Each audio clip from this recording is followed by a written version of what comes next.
స్తుతించెదను యేసు నామము భజించెదను క్రీస్తు నామమును స్తుతికి యేసే యోగ్యుడని నిత్యం నిత్యం నే స్తుతించెదను యేసు నామమును భజించెదను క్రీస్తుమమును స్తుతికి యేసే యోగ్యుడని నిత్యం నిత్యం నే స్తుతించెదను ఆ ప్రభు కృప ప్రేమ కన్నికరముల్ వర్ణింపయెవరికి తరమోను ఆ ప్రభు కృప ప్రేమ కన్నికరముల్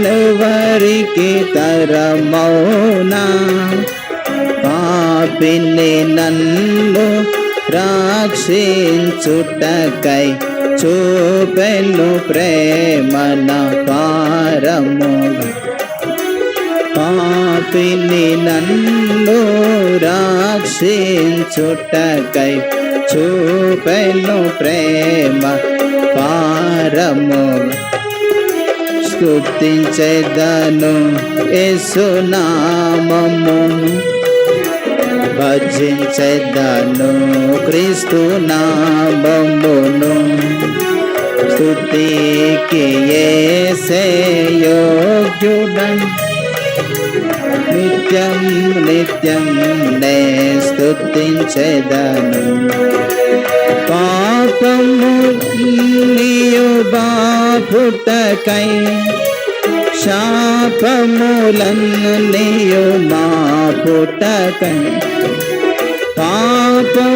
పాపములన్నీయు బాపుటకై శాపములన్నీయు మాపుటకై ఏ పాపమెరుగని ఆ పావనుండు శాపగ్రాహి అయి చావుందెను ఏ పాపమెరుగని ఆ పావను శాపగ్రాహి అయి చావుందెను నే స్తుతించెదను యేసు నామము భజించెదను క్రీస్తు నామమును స్తుతికి యేసే యోగ్యుడని నిత్యం నిత్యం నే స్తుతించెదను యేసు నామమును భజించెదను క్రీస్తు స్తుతికి యేసే యోగ్యుడని నిత్యం నిత్యం నే స్తుతించెదను శోధన కాలములయందున వేదన కాలములయందున శోధన కాలములయందున వేదన కాలములయందున నాదుడు యేసు మన తోడనుండ అంతమేగా మన చింతలకు నాదుడు యేసు మన తోడనుండ అంతమేగా మన చింతలకు నే స్తుతించెదను యేసు నామము భజించెదను క్రీస్తు నామమును స్తుతికి యేసే యోగ్యుడని నిత్యం నిత్యం నే స్తుతించెదను యేసు నామమును భజించెదను క్రీస్తు నామం స్తుతికి యేసే యోగ్యుడని నిత్యం నిత్యం నే స్తుతించెదను ఎనలేని ప్రేమతో కౌగలించెను ఎంచలేని మేళ్ళతో నన్ను నింపెను ఎనలేని ప్రేమతో కౌగలించెను ఎంచలేని మేళ్ళతో నన్ను నింపెను మహామహుండు మహిమా ప్రధాన నిత్యం నిత్యం నే స్తుతించెదను యేసు నామమును భజించెదను క్రీస్తు నామమును స్తుతికి యేసే యోగ్యుడని నిత్యం నిత్యం నే స్తుతించెదను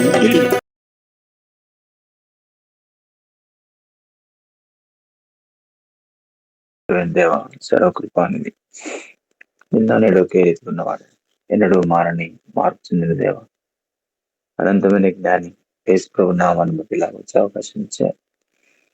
అందుకొరకు మీకు కొన్నాళ్ళు చెల్లిస్తున్నాను.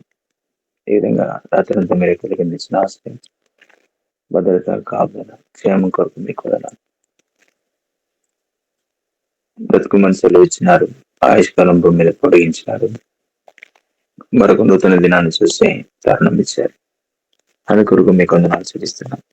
ప్రతి బలహీనతలు పతనాన్ని కూడా కుమారుడు కరవత్సల్లో కాచి ప్రశస్తమైన రక్త ప్రోక్షణ కిందికి సంపూర్ణం తెచ్చుకుంటున్నారు.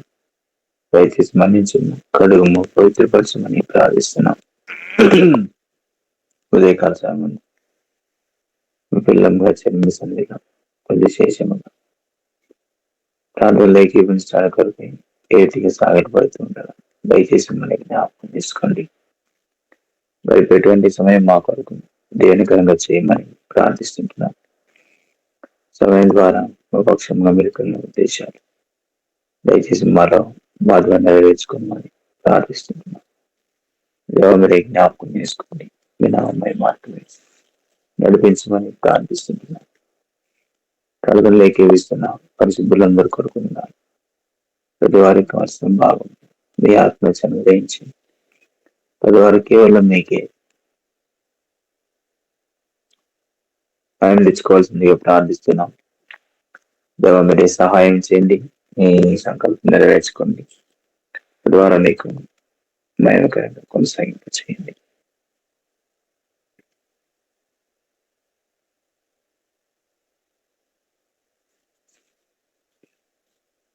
తండ్రి సహాయం చేయమని మీ హస్తగతం చేసుకుంటూ మీ కృపనే కోరుతూ యేసు ప్రభువున ప్రార్థిస్తున్నాం తండ్రి. ఆమేన్.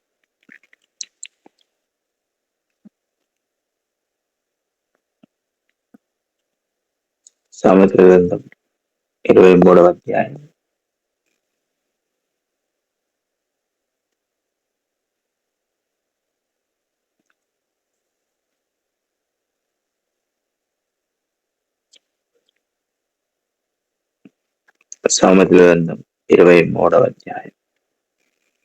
6వ వచనం చదువుకుంటాం. సామెతలు 23:6. ఎదుటి వాని మేలు ఓర్చలేని వానితో కలిసి భోజనం చేయకు, వాని రుచిగల పదార్థములు నాశింపకము.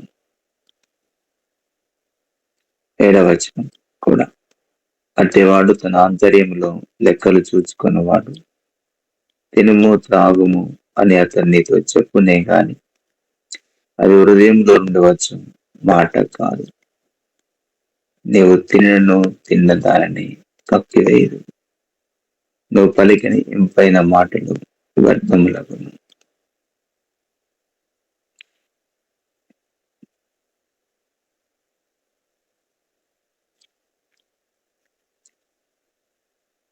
6వ వచనం,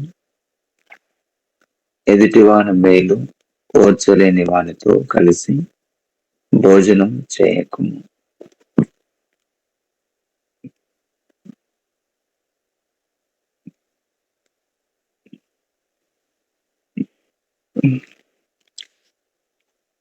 దేవుని వాక్యం రాయబడింది, ఎదుటివాని మేలు ఓర్చలేని వానితో కలిసి భోజనం చేయకుము అని చదువుకుంటున్నాను. అంటే అర్థం ఏంటి? మన ముంగట ఉన్నోడు బాగుపడుతూ ఉంటే కొంతమందికి ఏముంటది, అసూయ ఉంటుంది కదా. అసూయతో పాటు వస్తుంది మత్సరం వస్తుంది, దాన్ని చెడ్డ కళ్ళు అంటారు. ఓర్వైనటువంటి బుద్ధి, ఓర్చుకునేటువంటి స్వభావం ఉంటుంది. అలాంటి వానితో కలిసి భోజనం చేయకుము అంటారు. అలాంటి వానితో సహవాసం చేయకుము అని అర్థం. మత్సరపడే వారితో సహవాసం చేయకుము అని అర్థం. ఎదుటి వాని మేలు ఓర్చలేని వానితో కలిసి భోజనం చేయకుము. కాబట్టి ఇది ఎందుకు అంటే వాడు తిను తాగంటాడు కానీ అంతర్యంలో లెక్కలు పెట్టుకుంటుంటాడు. మనుషులు ఏం చేస్తారు, లెక్కలు పెట్టుకుంటాడు. తర్వాత నువ్వు తిన్న దాన్ని కక్కివేయదు, నువ్వు పలికిన ఇంపైన మాటలు వ్యర్థములగును అని రాయబడుతుంది. కాబట్టి నువ్వు తినిన దాన్ని కక్కివేయదు అని రాయబడ్డ విశ్వాస ప్రయాణంలో దేవుని వాక్యం స్పష్టంగా మనతో మాట్లాడేమాట. కాబట్టి మత్సరపడే వానితో, ఎదుటివాని మేలు ఓర్వలేని వానితో ఏం చేయొద్దు. ఎదుటివాని మేలు ఓర్చలేని వానితో కలిసి భోజనం చేయకుము అని రాయబడుతుంది. అంటే వానితో సహవాసము చేయకూడదు అని దేవుని యొక్క వాక్యం మనతో చెప్తారు. బైబిల్లో ఎవరైనా మనకు కనిపిస్తారంటే కనిపిస్తారు. కొంతమంది ముందున్నవాడు బాగుపడితే, ముందున్న వానికి మంచి జరిగితే పక్కనోడు ఏం కాలేదు, ఓర్చుకోలేదు. అలాంటి వ్యక్తిత్వం గల వారితో కలిసి భోజనం చేయకుము అని దేవునికి వాక్యం చెప్తా ఉంది. కయీను హేబెల్ మనకు కనిపిస్తారు. కాబట్టి హేబెలు అర్పణం దేవుడు లక్ష్య పెట్టాడు, కయీను యొక్క అర్పణం దేవుడు లక్ష్య పెట్టలేదు. కాబట్టి కదా అందు గురించని హేబెలు యొక్క అర్పణ దేవుడు లక్ష్య పెడుతూ వచ్చాడు, కయీను యొక్క అర్పణం దేవుడు లక్ష్య పెట్టలేదు. అందు గురించని ఆయనేమో లక్ష్య పెట్టబడ్డాడు, ఈయనేమో లక్ష్య పెట్టబడ్డాడు. అందు గురించనే కయీనుకు వాస్తవానికి దేవుని మీద కోపం రావాలి. ఎందుకు నా అర్పణం ఎందుకు లక్ష్య పెట్టవు, ఎందుకు తీసుకో, ఎందుకు స్వీకరించవని దేవుని మీద కోపం రావాలి. దేవునితో మాట్లాడుకోవాలి తన ఇష్యూ అని. కానీ దేవుని మీద ఏమనలేక ఇప్పుడు ముందున్న మనుషుల మీద ఏం చేశాడు, మత్సరపడడం స్టార్ట్ చేశాడు, అసూయపడడం స్టార్ట్ చేశాడు.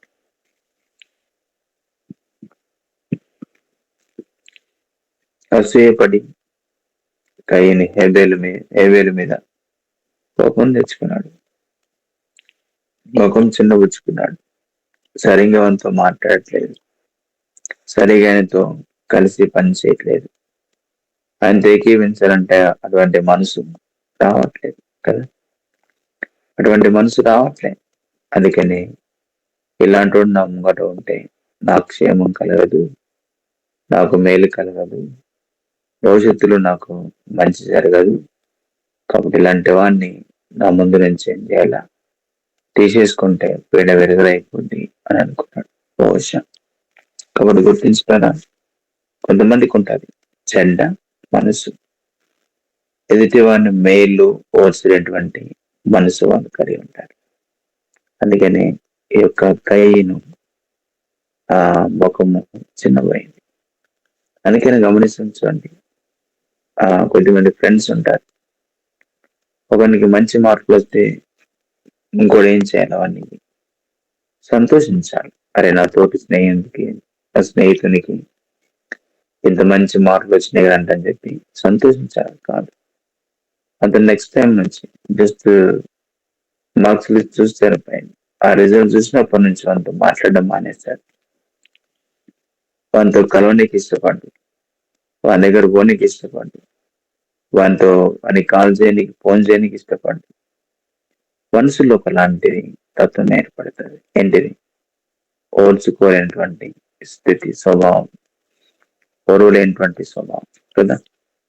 కొందరిద్దరు బాగానే ఉంటారు ఆ ఊర్లో, కానీ ఎదుటి వాడు ఒక ఇల్లు కట్టుకున్నాడంటే చాలు, వాడు కొంచెం ఇల్లు కట్టుకున్నాడు, కొంచెం బాగుపడుతుందంటే ఇంకొక అప్పటి నుంచి వానికి మాటలు బంద్ అవుతాయి, చూపుల్లో తేడా వస్తుంది. కాబట్టి కలుసుకోలేడు, కలిసి రాలేడు, పలకరించని కూడా కొన్నిసార్లు ఏం కాదు, ఇష్టపడ్డు. ఎందుకంటే పనిలోపల స్టార్ట్ అయింది. ఏంటి? ఆ ఓర్చుకోలేనటువంటి స్వభావం. అందుకే ఇలాంటి వాళ్ళతో చిన్న జాగ్రత్తగా ఉండాలి. వాళ్ళు నష్టం చేయడానికి కూడా ఇష్టపడతారు కదా. అట్లా కొంతమంది భార్య భర్తలు మంచిగా ఉంటే పక్కన్నకి ఏం కాదు, వానికి ఓర్వది మనసు.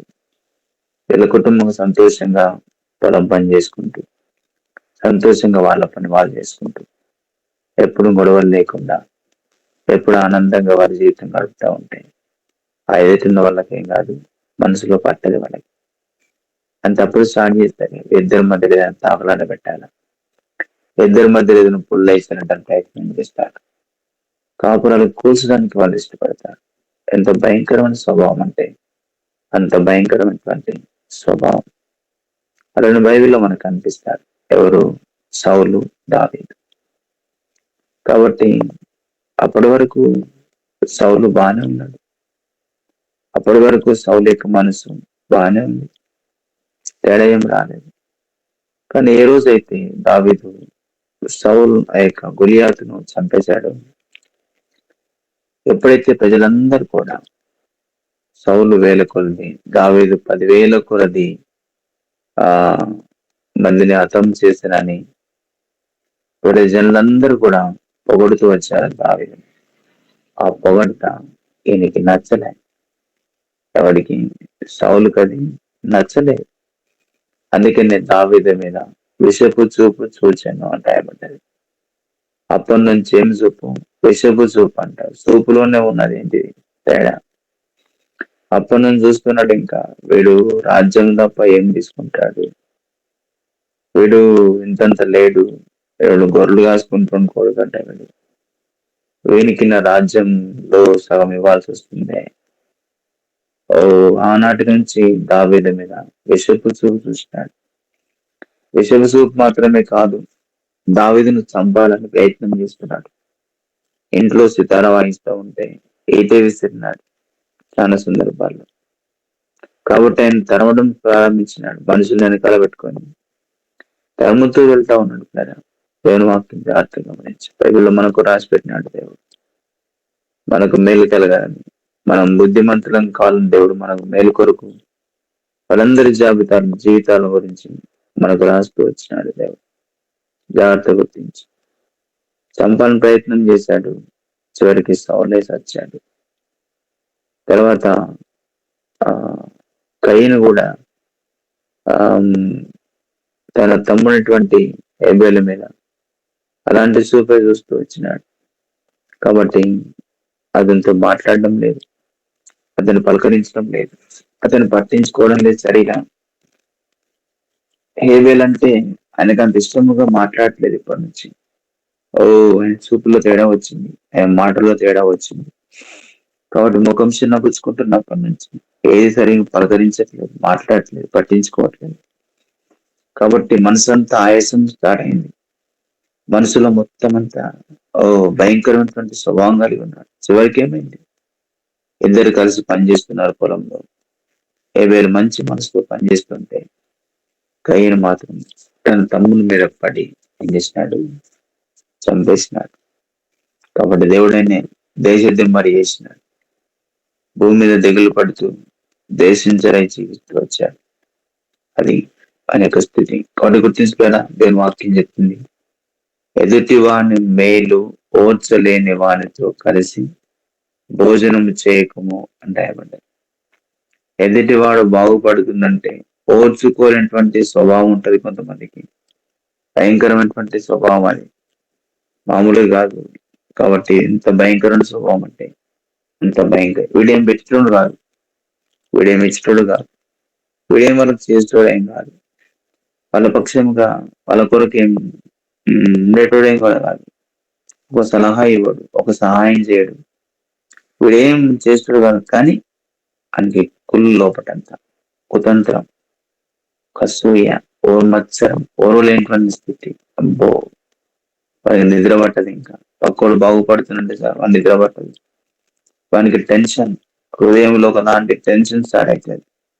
కాబట్టి ఎంత భయంకరం అంటే అంత భయంకరం. అందుకనే యోగు గ్రంథకర్త రాస్తారేమని, మత్సరం ఎముకల కుళ్ళు అని రాయబడింది. ఎవడు అసూయతో వాడు చస్తాడని దేనికి వాక్యం చదువుకుంటాం యోగు గ్రంథంలో. కాబట్టి ఆధ్యాత్మికంగా విశ్వాసం జీవితంలో కొనసాగుతున్నప్పుడు ఇలాంటి స్వభావం మంచిది కాదు. ఎదుటివాని మేలు ఓర్వలేనటువంటి స్వభావము మంచిది కాదు. ఎదుటివాడు బాగుపడుతున్నప్పుడు సంతోషించే మనసు కలిగి ఉండాలి, ఆనందించేటువంటి మనసు కలిగి ఉండాలి. కాబట్టి ఎదుటివాడు బాగుపడితే సంతోషించేటువంటి మనసు కలిగి ఉండాలి. అందుకని కదా ఆధ్యాత్మిక జీవితంలో మనం కొనసాగుతున్నప్పుడు మనకంటే చిన్నవాడు కానీ, లేకపోతే మనకంటే పెద్దవాడు కానీ, మన తోటి వాళ్ళు కానీ వాళ్ళు మనకంటే దీవించబడుతున్నప్పుడు వాళ్ళని చూసి మనసులో ఏం కావాలి, సంతోషించేటువంటి మనసును మనము కలిగి ఉండాలి కదా, కలిగి ఉండాలి. బైబిల్లో హామాన్ వాడు ఎట్లంటుంది ఓరలైనటువంటి మనసు గలవాడు. కాబట్టి హామాను గోతిలో హామాను పడ్డాడు, సౌలు గోతిలోనే సౌలు పడ్డాడు, కయీను గోతిలో కయీను పడ్డాడు. ఎంత భయంకరమైనటువంటి స్థితి. కాబట్టి ఇలా ఆధ్యాత్మికంగా దైనందిన జీవితంలో మనం కూడా ఎట్లాంటిది ఉండాలా, మరి ఎదుటివాడు మేలు పొందుతున్నప్పుడు మనం చూసి సంతోషించేటువంటి మనసు మనము కలిగి ఉండాలి, ఆనందించేటువంటి స్వభావాన్ని మనం కలిగి ఉండడం మనకెంతో మంచిది కదా. అందుకని దైనందిన జీవితంలో ఎప్పుడైనా ఎట్టి పరిస్థితుల్లో ఓర్వలేనటువంటి స్వభావం మంచిది కాదు, మంచిదిగా. కాబట్టి కొంతమంది ఎడ్డిచ్చినట్టుగా మాట్లాడుతూ ఉంటారు, విపరీతంగా మాట్లాడుతూ ఉంటారు కొంతమంది. వాళ్ళు కాబట్టి వచ్చింది ఆయన చిందేవి ఆగుతలేడు, ఇంక అది లేదు కదా, దీనికి అది కూడా లేదు. అలాగే నేను చెప్తారు, ఎడ్డిచ్చినట్టుగా మాట్లాడుతూ ఉంటారు, వంకరగా మాట్లాడుతూ ఉంటారు, ప్రతికూలంగా మాట్లాడుతూ ఉంటారు. అట్లాంటి వాడిని కనీసం ముందుకెళ్ళి అభినందించడానికి కూడా ఇష్టపడరు వారు. కాబట్టి అంతవరకు బాగానే ఉండే, మరి రోగం అర్థం కాదు. మంచిగానే సలహాలు ఇచ్చినారు, బాగానే మాట్లాడుతూ అప్పటిదాకా బాగానే ఉంది, మరి అప్పుడే స్టార్ట్ అయింది. మనకి ఏదో ర్యాంక్ వచ్చింది, స్పీడ్ తీసుకొని వస్తే అంటే మంచి మనసుతో ఆశీర్వదించడానికి బదులుగా వాడిని ఏదోలాగా చేసేసి వాడిని ఇబ్బంది పెట్టే ప్రయత్నం చేస్తూ ఉంటారు. ఎంత దుర్మార్గపు ఆలోచన అంటే అంత భయంకర స్వభావం మంచి. అది అప్పటి నుంచి వస్తుంది అనుకుంటారా. కాబట్టి కయ్యన దగ్గర నుంచి, సౌలు దగ్గర నుంచి, హామాను దగ్గర నుంచి ఇలా వరుసగా అది వస్తున్నాం. కాబట్టి నేను దైనందిన జీవితంలో ఎప్పుడే కానీ అసూయపడడం మంచిది కాదు. అందుకనే తన అక్క యందు అసూయపడను అని రాయబడతాడు. రాహేలుకు పిల్లలు లేరు, లేయకు పిల్లలు ఉన్నారు. రాహేలుకు స్టార్ట్ అయింది లోపల అసూయ. లోపల మండిపోతా ఉంది అమ్మగారి. లోపల చాలా విపరీతమైనటువంటి మనసు కలిగి ఉంది రాయి. అందుకని దేవుడు ఎవరికి పక్షపాతి కాదు. దేవుడు ఎప్పుడు పక్షపాతం చూపించేవాడు కాదు. అది విశ్వాస ప్రయాణంలో కొనసాగుతున్నప్పుడు ఓర్వలేనటువంటి స్వభావం మంచిది కాదు. కాబట్టి ఎదుటి వాడిని మేలు ఓర్చుకోలేని వానితో కలిసి భోజనం చేయకము అని దేవునికి వాక్యం చెప్తుంది. ఎదుటి వాడిని మేలు ఓర్చలేని వానితో కలిసి సహవాసం చేయకము అని అర్థమిస్తారు. కాబట్టి ఎదుటివాడు బాగుపడుతున్నప్పుడు చూసి ఓర్వలేనటువంటి స్వభావం మంచిది కాదు అని దేని అర్థం. అందుకని దేవుని వాక్యం చెప్తుంది. వాడు ఏం చెప్తాడంట, తినుతాగంటాడు కానీ హృదయాంతరంగంలో లెక్కలు పెడతాడు. కొంతమంది చూసి నువ్వు బాగా సంపాదించుకున్నావు మాట్లాడి పైకి మాట్లాడే మాటలు తప్ప కానీ లోపటంతా భయంకరం స్వభావం కలిగి ఉంటాడు. అందుకని విశ్వాస జీవితంలో కొనసాగుతున్నప్పుడు ఉదయకాలం పూట దేవుని వాక్యం అలాంటి మనసు నీకుంటే దయచేసి తెగేసుకో. అలాంటి స్వభావం మనదైతే తెగేసుకుంటే మంచిది. పక్కన బోరు నీళ్ళు పడితే నీ కళ్ళు మంట, పక్కన పొలం పండితే నీకు పన్ను మంట, పక్కోడు కారు కొనుక్కుంటే నీకు మంట, పక్కోడు మంచి బట్టలు కట్టుకుంటే మంట ఓర్చుకోలేవు, పక్కోడు పెళ్లి మంచి చేసుకుంటే ఓర్చుకోలేవు, పక్కోడు మంచి మార్కులు సంపాదించుకుంటే ఓర్చుకోలేవు. కాబట్టి ఏం ప్రయోజనం అలాంటి మనసు? ఏం లాభం? అది మనకే నష్టం కలిగిస్తాయి. దానివల్ల నష్టం వచ్చేది ఎవడికి చెడ్డ కళ్ళు ఉన్నాయో, ఎవడికి మత్సరం ఉందో, అసూయ ఉందో వాడికి నష్టం తీసుకొచ్చి పెడతారు. ఎందుకంటారా నేను వాక్యం చెప్తుంది కాలం పూట. కాబట్టి అలాంటి మనతో సావాసం చేయద్దంటుంది వాక్యం. కాబట్టి నేను ఆ వైపు ఇలా ఉంది పరీక్షించుకుంటాం. ఒకసారి పరీక్షించుకున్న వారిని దేవుని యొక్క సన్నిధిలో ప్రార్థనలో ముందుకు కొనసాగుతాం.